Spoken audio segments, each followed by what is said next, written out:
Hello student, welcome to जिस classes. मेरा नाम है सौरभ और आज हम पढ़ेंगे क्लास 9th के 2.5 एक्सरसाइज के क्वेश्चन नंबर 3 में।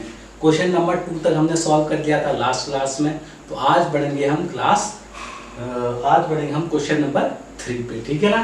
तो क्वेश्चन नंबर 3 क्या कहता है, एक बार मैं रीड आउट कर लेता हूँ और आपकी स्क्रीन पे भी वो क्वेश्चन आ गया होगा, देखते हैं। Consider the relationship between temperature measured in degree Celsius and degree Fahrenheit. ठीक है ना। Degree Fahrenheit which is given by degree Celsius A degree F plus B. Find A and B given that ice melt at 0 degree Celsius and 32 degree Fahrenheit and water boils at 100 degree Celsius and 212 degrees Fahrenheit. Hint दी हम लोग को when C is equal degree Celsius equal to 0, Fahrenheit equal to 32 and when degree Celsius equal to 100, Fahrenheit degree equal to 212. Use this information to find A and B and thus the linear relationship between degree Celsius and degree Fahrenheit. देखो, एक question दिया गया है जिसमें हम लोगों को degree Celsius और डिग्री फ़ारेनहाइट के बीच का रिलेशनशिप में दिया गया है, ठीक है ना। तो एक बार फिर समझ लेते हैं। Consider the relationship between temperature measure in degree Celsius and degree Fahrenheit. देखो, हम लोगों ने आप लोग को यहाँ पे डिग्री सेल्सियस और डिग्री फ़ारेनहाइट के दो टेम्परेचर स्केल दिए हैं, है ना। कभी भी हम टेम्परेचर को किसमें नापते हैं, डिग्री सेल्सियस और डिग्री फ़ारेनहाइट में, है ना। आप लोगों ने देखा होगा इंडिया में, या फिर जनरली हम लोग क्या कहते हैं कि डिग्री सेल्सियस का टेम्परेचर हुआ, जैसे 42 डिग्री सेल्सियस का टेम्परेचर है आज, -5 डिग्री सेल्सियस का टेम्परेचर है आज, 42 डिग्री सेल्सियस का टेम्परेचर है आज, है ना। ये सब सुनते हैं हम लोग अपनी आम भाषा में, है ना। लेकिन डिग्री सेल्सियस के अलावा एक स्केल और होता है जिसको हम डिग्री फ़ारेनहाइट भी यूज में आता है वो, ठीक है ना। तो जनरली हम उसका यूज नहीं करते, बट हमें पता होना चाहिए कि डिग्री फ़ारेनहाइट भी एक स्केल होता है, ठीक है ना। तो दो टेम्परेचर स्केल होते हैं, पहला डिग्री सेल्सियस और दूसरा डिग्री फ़ारेनहाइट, ठीक है ना।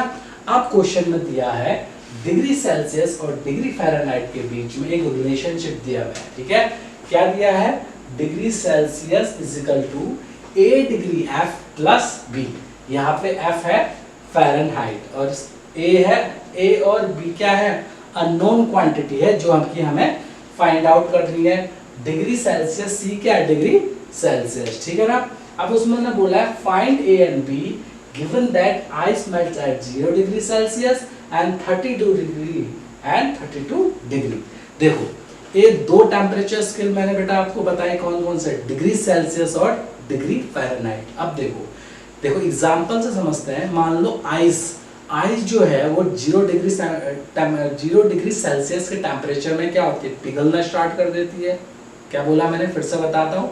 जो आइस होती है हमारी, वो 0 डिग्री सेल्सियस पे क्या होती है, मेल्ट होने लग जाती है ना। उसी टेम्परेचर को अगर फ़ारेनहाइट में लेंगे वो कितना होगा, 32 डिग्री फ़ारेनहाइट। देखो, सेम डिग्री है, सेम टेम्परेचर है, टेम्परेचर डिग्री सेल्सियस में 0 है और यहाँ डिग्री फ़ारेनहाइट में कितना, 32। आइस मेल्ट वही 0 डिग्री सेल्सियस में हो रही है और यहाँ पे भी टेम्परेचर कितना लेंगे, वही 0 डिग्री सेल्सियस जो है वो कितना बन जाएगा, 32 डिग्री सेल्सियस में, है ना।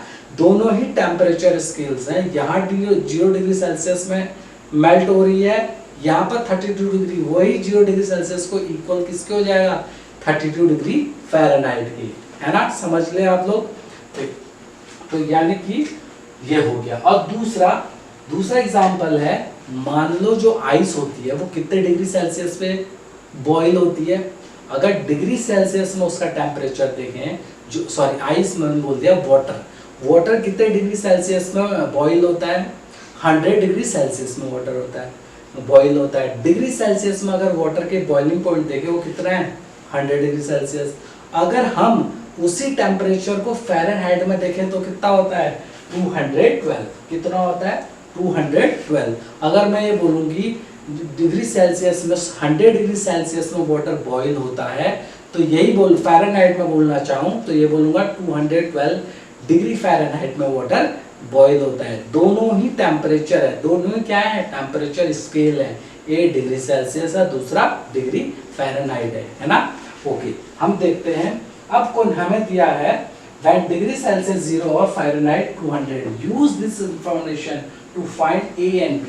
ठीक है ना, हम लोगों को इस इंफॉर्मेशन का यूज करके A और B के वैल्यू को फाइंड आउट करना है। ठीक है, करें फिर, ठीक है चलते हैं देखते हैं। अब देखो हमें एक क्या कंडीशन दी है, एक लीनियर एक्सप्रेशन दिया है एक तरह से, वो कितना, degree Celsius equal to A degree F plus B। देखो यहाँ समझते हैं हम लोग, यहाँ पे क्या है समझ रहे। तो देखो हम देखें पहली कंडीशन का यूज करते हैं। पहली कंडीशन क्या कह रही थी, कंडीशन 1। कंडीशन 1 को देखते हैं हम लोग। पहली कंडीशन में हमें थोड़ा इसमें इंक कम होगी तो इंक डाल देता हूँ, ठीक है ना। ओके, तो देखो कंडीशन 1 पे देखेंगे। कंडीशन 1 क्या है, पहले तो हम लोग देखते हैं कि linear expression degree Celsius equal to A degree F plus B। अब कंडीशन 1 कह रही है जब आइस मेल्ट हो रही है कितने डिग्री सेल्सियस में, पहले मैं ये एक्सप्रेशन लिख देता हूँ, degree Celsius equal to A degree F plus B। या मैं लीनियर रिलेशनशिप बोल दिया है या फिर लीनियर क्या दिया, पैटर्न दिया है, ठीक है ना। अब देखो कंडीशन देखें, अगर आइस कितनी होती है डिग्री सेल्सियस में, कितने डिग्री सेल्सियस में मेल्ट होती है, 0 डिग्री सेल्सियस में मेल्ट होती है। तो C की वैल्यू कितनी हो गई, 0। C की वैल्यू कितनी हो गई, 0 हो गई, क्योंकि ठीक है। और इसी टेम्परेचर पे अगर फ़ारेनहाइट में देखें तो फ़ारेनहाइट में, डिग्री फ़ारेनहाइट में कितना होगा, यही टेम्परेचर जो 0 डिग्री सेल्सियस है, वही टेम्परेचर अगर फ़ारेनहाइट में देखें तो बेटा कितना है, 32 डिग्री। यानी कि 32 डिग्री फ़ारेनहाइट पे हम बोलेंगे आइस क्या होती है, मेल्ट होना शुरू होती है। और 0 डिग्री सेल्सियस पे क्या होती है, आइस मेल्ट होना शुरू होती है। तो ये दोनों कंडीशन किसकी होगी, डिग्री सेल्सियस और डिग्री फ़ारेनहाइट की। अब यही एक्सप्रेशन को, ये जो एक्सप्रेशन हमें दिया है, इसमें हम लोग ये डिग्री को, ये वैल्यू को क्या कहेंगे, पुट आउट करते हैं। देखते हैं क्या है, degree Celsius is equal to A degree Fahrenheit plus B, है ना। अब डिग्री सेल्सियस, डिग्री पर इधर बना देते हैं, ठीक है ना। डिग्री सेल्सियस देखो, डिग्री सेल्सियस कितना है, C इज इक्वल टू कितना दिया, 0। तो C की जगह हम क्या रख देंगे, 0 रख देंगे, है ना। A तो हमें फाइंड आउट करना है A डिग्री, और F की जगह कितना रख देंगे, 32 रख देंगे, ठीक है ना, प्लस B। समझ आया। तो ये एक तरह से ये इक्वेशन 1 बन गई।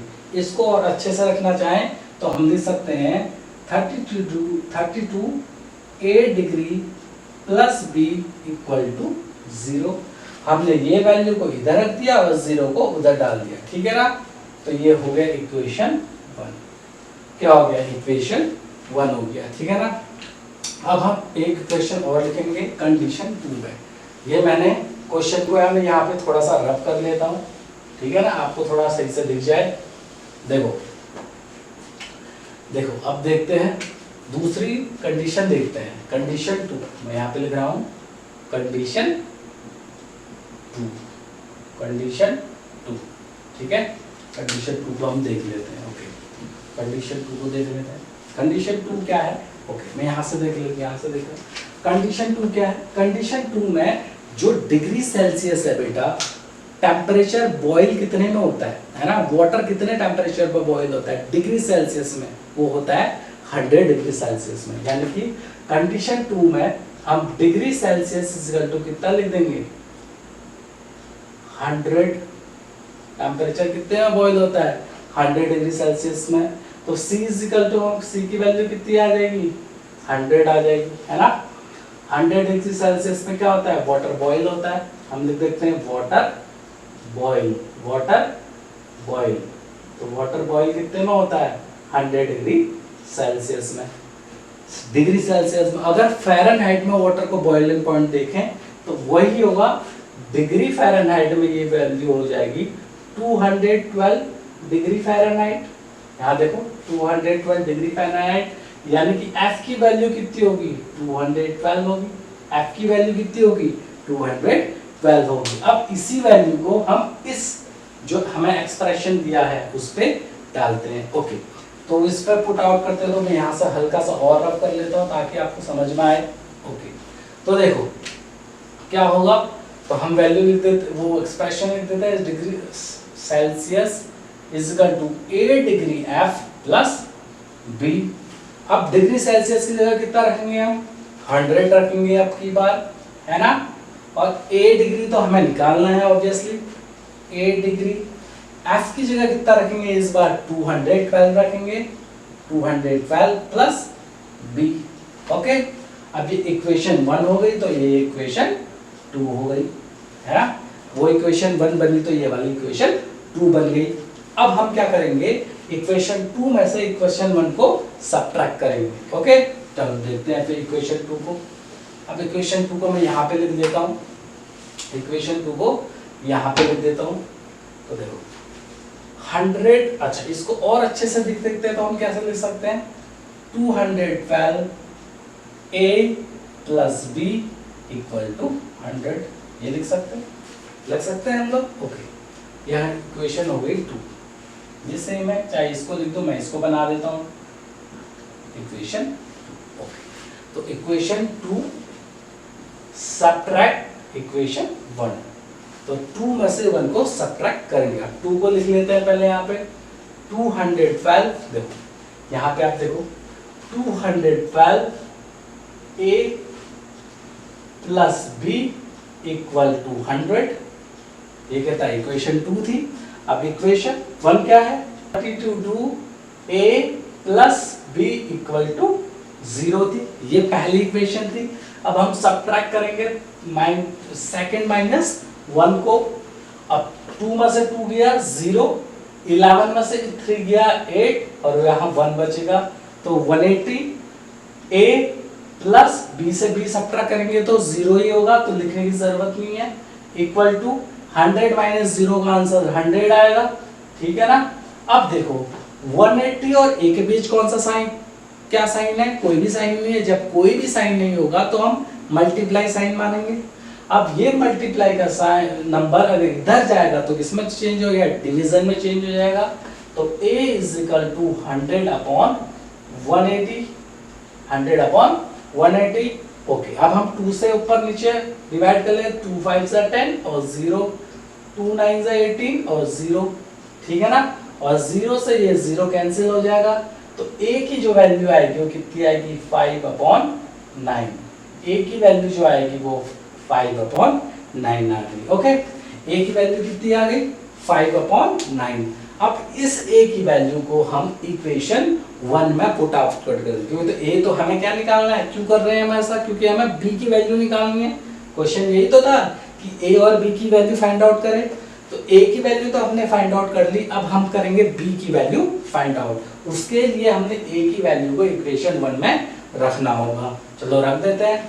अगर आप लोगों ने ये नोट डाउन कर दिया तो आप इसको मिटा देता हूँ, अगर नहीं भी मिटाऊं तो फिर हम ये नीचे कर लेते हैं इसको, ठीक है ना, यहाँ पे कर लेते हैं। ओके, चलो नहीं बेटा मिलाते हैं।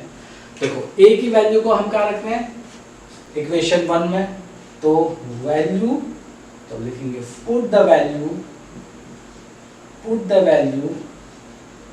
Of a in equation 1, in equation 1। अब देखो फिर से हो गया। ओके, तो देखो इक्वेशन 1 क्या है, इक्वेशन 1 है 32a plus b equal to 0, ये इक्वेशन 1 है। अब हमें किसकी वैल्यू निकालनी है, b की वैल्यू निकालनी है, तो 32 मल्टीप्लाई a की वैल्यू कितनी निकली 5/9 लिखी, 5/9 निकल गई, plus b equal to 0। Okay, हम ये वाली चीज को यहीं पे सॉल्व कर लेते हैं, तो 32 की 5 से मल्टीप्लाई करते हैं, तो 32 मल्टीप्लाई 5, 5 2 जा 10, 5 3 जा 15 और 1 16, यानी कि 160 अपॉन 9, ये क्या आ गया 160 अपॉन 9 आ गया। Plus B equal to 0, plus B equal to 0। अब देखो ये 160/9 प्लस में था, जब हम इक्वल टू को उधर जाएंगे तो ये प्लस साइन किसमें चेंज हो जाएगा, माइनस में हो जाएगा, तो ये हो जाएगा b इक्वल टू -160/9, 160/9 हो जाएगा। ओके, यहां तक की बात समझ आई। यानी कि हमें a और b की वैल्यू दोनों फाइंड आउट हो गई। a की वैल्यू कितनी आई 5/9 और b की वैल्यू क्या है -160/9। अब हमें क्या करना है, यहाँ तक तो a और b की वैल्यू निकल तो आ गई, लेकिन हमें इसकी वैल्यू को एक लीनियर इक्वेशन जो हमें शुरुआत में दी थी यहाँ पे पुट आउट कर देंगे। देखो हम यहाँ पे पुट आउट करेंगे तो डिग्री सेल्सियस की जगह तो हम कितना लिखेंगे, डिग्री सेल्सियस ही लिखेंगे, इक्वल टू 8, a की जगह कितना लिख देंगे, a की जगह लिखेंगे 5/9, क्या लिखेंगे 5/9 लिख देंगे, और f की जगह तो f ही लिखेंगे, प्लस b की जगह कितना लिख देंगे, b की जगह लिखेंगे -160/9, -160/9। देखो और अच्छे से इसको यहाँ पे लिख देते हैं अच्छे से आंसर, तो ये आंसर हो जाएगा c = 5/9 f, और ये प्लस माइनस क्या हो जाएगा, माइनस हो जाएगा, तो -160/9। तो ये आ गया आपका फाइनल आंसर। फाइनल आंसर आपका ये आ गया। वैसे a और b की वैल्यू आपसे पूछी थी जो सबसे इंपॉर्टेंट थी, उसके बाद ये वैल्यू आपको इस इक्वेशन में लीनियर पैटर्न में रख देनी थी, ठीक है ना। तो आज का क्वेश्चन यहीं तक खत्म हुआ है ना। तो आई होप आपको ये क्वेश्चन समझ में आया होगा। समझ में आएगा तो प्लीज चैनल को सब्सक्राइब करो। देखो मैं बार बार कह रहा हूँ इस चैनल को सब्सक्राइब करने को, क्यों बोल रहा हूँ, क्योंकि इस चैनल पे आपको क्लास 9th की पूरी मैथमेटिक्स को कंप्लीट होते हुए देखोगे, क्योंकि आप पूरा ही कोर्स में कंप्लीट कराऊंगा, ठीक है। इसीलिए क्या करना है, आपको चैनल को सब्सक्राइब करना है, और हाँ कोई भी अगर डाउट होता है तो कमेंट सेक्शन में जरूर बताओ यार डाउट, है ना। अगर डाउट बताओगे तभी मेरे को पता चलेगा कि आपको कहाँ पे प्रॉब्लम आ रही है, ठीक है ना। तो इस लेक्चर में बस इतना ही, मिलते हैं नेक्स्ट लेक्चर में, तब तक के लिए बाय। और हाँ चैनल को सब्सक्राइब जरूर कर लो यार, ठीक है।